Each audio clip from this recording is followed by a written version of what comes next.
नअबुदु व इय्याका नस्तईन।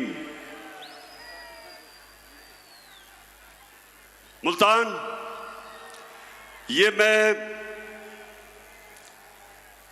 3 महीने में ये मेरा तीसरा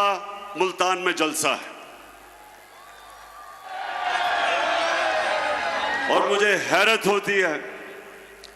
कि जब भी मैं आता हूं मुल्तान में, माशाअल्लाह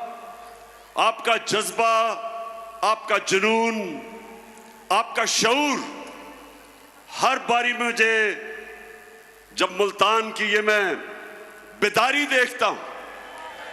तो मैं आपके जज्बे को, जुनून को सलाम करता हूं।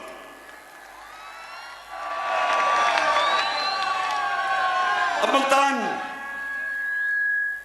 आज मैंने आपसे कई बातें करनी हैं, लेकिन सबसे पहले जो मैं देखता हूं, जिस तादाद में आज मुल्तान में हमारी ख्वातीन आई हुई हैं,